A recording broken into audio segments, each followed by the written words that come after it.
नमस्कार दोस्तों, आपके अपने YouTube चैनल साहित्य मंथन के मंच से मैं डॉक्टर सुमन श्री आप सभी का हार्दिक स्वागत करती हूँ। दोस्तों, हम प्रत्येक रचना के साथ साथ उनके प्रश्नोत्तर भी की सीरीज भी करने जा रहे हैं। तो आज हम देवरानी जेठानी की जो उपन्यास है, कहानी देवरानी जेठानी की कहानी लिखा हुआ है, इसको कहानी समझने की भूल मत करना। ये उपन्यास है पंडित गौरीदत्त का, ठीक है। तो इसी के जितने भी प्रश्नोत्तर बनते हैं, महत्वपूर्ण प्रश्नोत्तर, वो आज हम इस सीरीज में करेंगे। तो चलिए शुरू करते हैं। सबसे पहला जो क्वेश्चन है वो है, देवरानी जेठानी की कहानी उपन्यास का प्रकाशन वर्ष क्या है। ठीक है, ऑप्शन दिए गए हैं 1970, 1670, 1870, 1872 और 1888। तो अपनी पेन कॉपी लेकर बैठ जाएं। और ये जो रचना है वो हम कर चुके हैं और उसके महत्वपूर्ण प्रश्न भी इनसे बनते हैं। और अपने आंसर नोट करते हुए चलिए, और लास्ट में आपको पता चल जाएगा कि आपके कितने प्रश्नोत्तर ठीक हुए हैं। ठीक है, तो बताइए इसका आंसर क्या होगा। तो दोस्तों, इसका आंसर हो जाएगा 1870। ठीक है, अगला क्वेश्चन देखते हैं। देवरानी जेठानी कहानी उपन्यास के संपादक हैं। संपादक कौन है? ऑप्शन देखिए, गौरीदत्त, शुक्ल, देवराज सिंह और पुष्पपाल सिंह। बताइए इसके संपादक कौन हैं। दोस्तों, इस क्वेश्चन का आंसर आप हमें कमेंट बॉक्स में लिखकर बताएं, जिससे मुझे पता चल जाएगा कि आपने ये उपन्यास अच्छे से पढ़ा है या नहीं पढ़ा है। ठीक है, तो चलिए अगला क्वेश्चन देखते हैं। एक बात मैं इसको क्वेश्चन का जो आंसर आप करेंगे, तो इसके लिए मैं आपको बता दूं कि जो संपादक है वो उसका प्रकाशन करवाने वाला होता है, और रचनाकार है वो उसको लिखने वाला होता है। तो ये इस बात में आप कंफ्यूज नहीं होंगे। चलिए मैं इसका आंसर आपको बता ही देती हूँ कि देवरानी जेठानी की जो रचनाकार पूछा जाए आपसे तो गौरीदत्त हैं। अगर उसके संपादक पूछे जाएं तो वो हैं पुष्पपाल सिंह। ठीक है, ये आप याद रखेंगे। आप इसका आंसर गौरीदत्त नहीं करेंगे। अगर आपसे देवरानी जेठानी कहानी उपन्यास के रचनाकार पूछा जाए तब आपने गौरीदत्त आंसर इसका करना है। अगर आपसे संपादक पूछा जाता है तो पुष्पपाल सिंह ही करना है। ठीक है, अगला क्वेश्चन देखते हैं। देवरानी जेठानी कहानी कैसा उपन्यास है? ऐतिहासिक है, धार्मिक है, क्लासिक है या राजनीतिक है? तो इसका आंसर हो जाएगा कि ये क्लासिक उपन्यास है। ठीक है, अगला क्वेश्चन देखते हैं। देवरानी जेठानी कहानी जो उपन्यास है, इसका पहला उपन्यास किसने माना है? आंसर देखिए, विकल्प शुक्ल, गोपाल राय, नामवर सिंह और पुष्पपाल सिंह। देखिए ये प्रश्न है, ये बहुत ही महत्वपूर्ण है, और इस के विषय में जितने भी मत हैं वो सब मैं आपको एक बार यहाँ पर बता देती हूँ, आप उनको ध्यान से सुन लीजिएगा। ठीक है, हिंदी का पहला उपन्यास किस उपन्यास को माना गया है, इसके बारे में विद्वानों के अनेक मतभेद हैं, और जितने भी मत हैं वो सब मैं आपको यहाँ बता देती हूँ।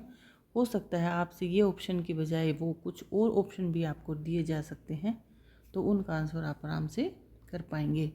डॉक्टर नागेंद्र और डॉक्टर निर्मला जैन हैं, आप नोट कर लीजिए इनको। डॉक्टर नागेंद्र और डॉक्टर निर्मला जैन हैं, वो परीक्षा गुरु को हिंदी का पहला नाटक मानते हैं। ठीक है, यानी पहला उपन्यास मानते हैं। और गोपाल राय और पुष्पपाल सिंह, देखिए दो लोग हैं जो परीक्षा गुरु जो उपन्यास है इसको पहला उपन्यास मानते हैं, और दो लोग हैं जो कौन कौन है, गोपाल राय और पुष्पपाल सिंह, ये देवरानी जेठानी उपन्यास को पहला हिंदी का उपन्यास मानते हैं।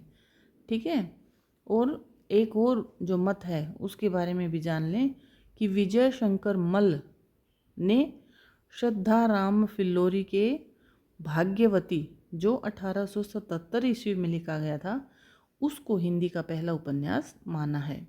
देखिए तीन उपन्यासों की चर्चा यहाँ पर की गई है, एक देवरानी जेठानी की, एक परीक्षा गुरु की और एक है श्रद्धाराम फिल्लोरी का भाग्यवती। ठीक है, इन 3 उपन्यासों को मानने वाले हैं वो अलग अलग हैं। यानी कि जो सबसे पहले रचना की दृष्टि से देखें तो देवरानी जेठानी सबसे पहले है, यानी 1870 में। ठीक है, और दूसरे नंबर पर है 1877 ईस्वी में श्रद्धाराम फिल्लोरी का भाग्यवती, और परीक्षा गुरु है वो 1882 ईस्वी का है, लाला श्री निवास दास का। ठीक है, इन तीनों के मत आप समझ लीजिए कि डॉक्टर नागेंद्र और डॉक्टर निर्मला जैन है वो परीक्षा गुरु को पहला उपन्यास मानते हैं। गोपाल राय और पुष्पपाल सिंह देवरानी जेठानी को पहला उपन्यास मानते हैं, और विजय शंकर मल्ल हैं वो श्रद्धाराम फिल्लोरी के भाग्यवती 1877 के भाग्यवती को हिंदी का पहला उपन्यास मानते हैं। ठीक है, तो अब आप इस प्रश्न को कीजिए। तो इसका आंसर हो जाएगा कि गोपाल राय और पुष्पपाल सिंह, यानी 2 और 4, और 2 और 4 हमारा ऑप्शन है ये। ठीक है, ये दोनों इसको पहला उपन्यास मानते हैं। इस चीज़ को याद रखेंगे, जो डिस्कशन मैंने यहाँ पर की ना उनको आप अच्छे से नोट कर लीजिए अपने नोट्स में। आगे देखते हैं, निम्नलिखित में से देवरानी जेठानी की कहानी उपन्यास से प्रकाशित हुआ। ठीक है, यानी कहाँ से प्रकाशित हुआ था ये? मेरठ से, दिल्ली से, आगरा से। पहले तो हमें स्थान का पता होना चाहिए कि कहाँ से, क्योंकि देखिए इसमें कहाँ का है, मेरठ का है वो बनिया, तो वो मेरठ से हो गया, यानी ऑप्शन 1 और 2 में से है।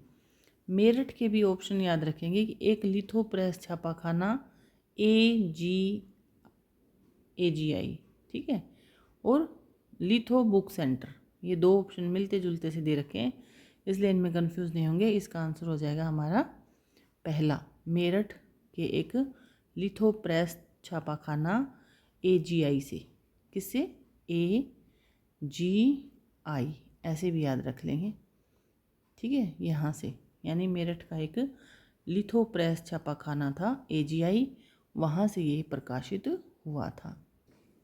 अगला क्वेश्चन है, अगला प्रश्न देखते हैं, देवरानी जेठानी कहानी जो उपन्यास है कि 500 प्रतियों की का कितने मूल्य था?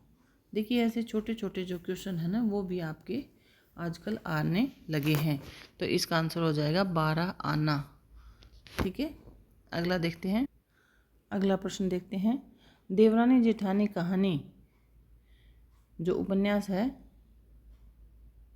ये गोपाल राय ने कहाँ से प्रकाशित कराया था? तो इसका आंसर हो जाएगा आपका निकेतन, पटना, 1966 ईस्वी में।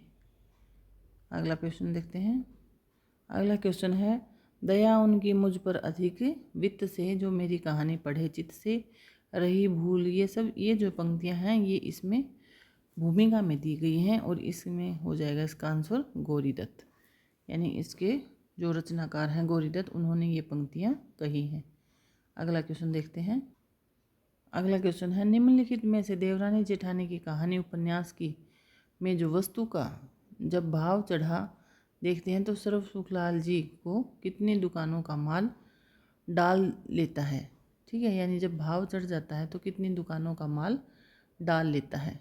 ऑप्शन है 2000, 3000, 1000 और 500। देखिए इतने छोटे छोटे जो क्वेश्चन है ना वो इन रचनाओं से पूछे जाने लगे हैं, तो इनको आप अच्छे से याद रखेंगे। इसका आंसर हो जाएगा, तो इसका सही उत्तर हो जाएगा हमारा 1000। ठीक है, अगला क्वेश्चन देखते हैं, निम्नलिखित में से देवरानी जेठानी की कहानी उपन्यास में सर्व सुख को माँ बाप का कितने सालों तक, यानी कब उनके माता पिता थे वो मर गए थे, ठीक है, यानी उनको छोड़कर चले गए थे, तब वो कितने साल के थे? 5 साल के।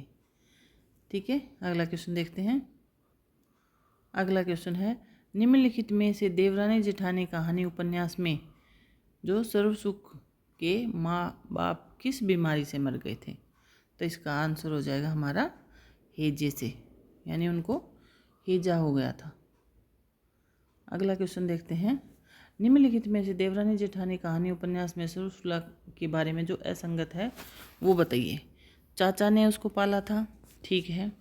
थोड़े ही दिन होंगे जब तो कुकड़ियाँ बेच करे था, ये भी ठीक है। चना चबेना करता था, ये भी ठीक है।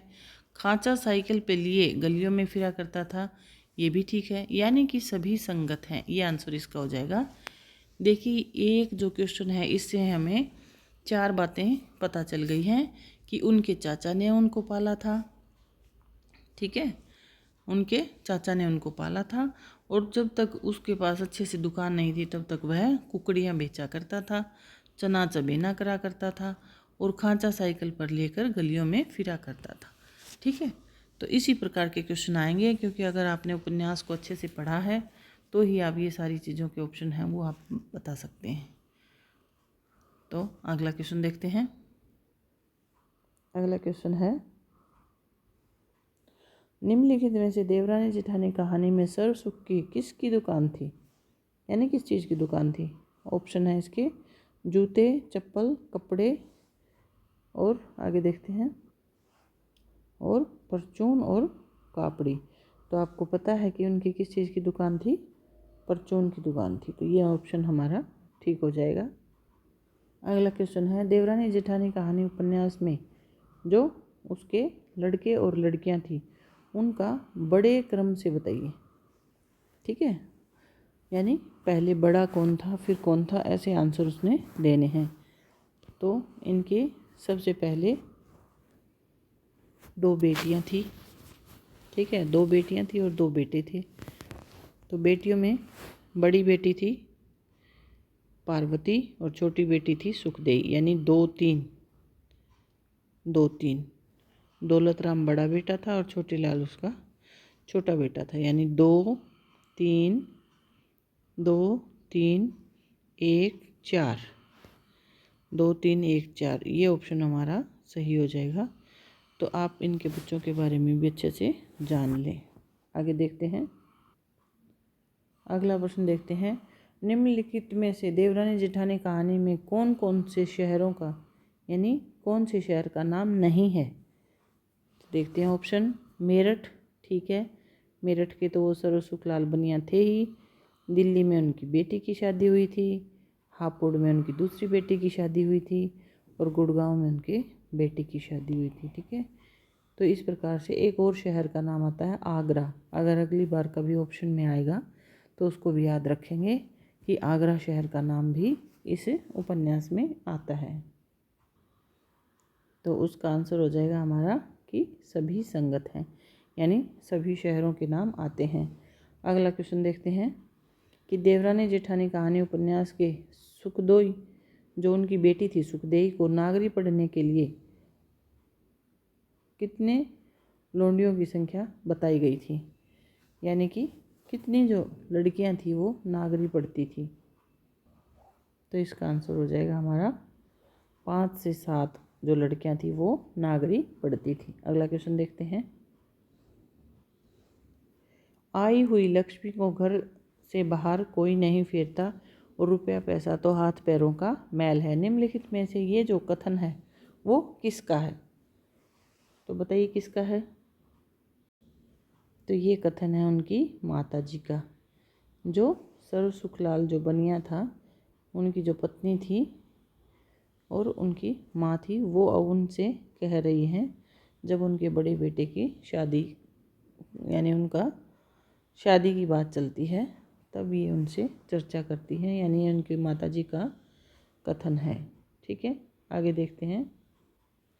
अगला क्वेश्चन देखते हैं, देवरानी जेठानी कहानी में छोटे लाल कितने रुपए की नौकरी करते थे।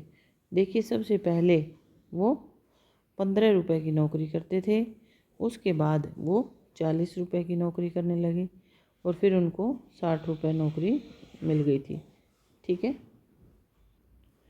अगला प्रश्न देखते हैं, निम्नलिखित में से देवरानी जेठानी कहानी कवियों का उल्लेख मिलता है। कौन कौन से कवियों का उल्लेख इसमें मिलता है। तो इसका आंसर हो जाएगा 3 और 4, यानी कि तुलसीदास और सूरदास का यहाँ पर चर्चा की गई है इस उपन्यास में। आगे देखते हैं। अगला क्वेश्चन देखते हैं, निम्नलिखित में से सुखदेव की माँ दुखदेव के लिए आटे को कितने सेर लड्डू भेजने की बात करती है। देखिए यहाँ हमें प्रिंट हो गया है, यहाँ है सुखदेव है, तो कितने सेर लड्डू भेजने की बात करती है। इसका आंसर हो जाएगा 5 सेर। ठीक है, कितने? 5 सेर। 5 सेर का मतलब है 5 केजी, 5 किलो। अगला प्रश्न है, देवरानी जेठानी कहानी उपन्यास के में बाग किस शहर के रास्ते में लगाया गया था।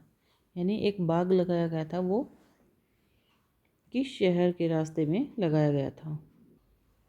तो इसका आंसर हो जाएगा दिल्ली के रास्ते में। ठीक है, आगे देखते हैं।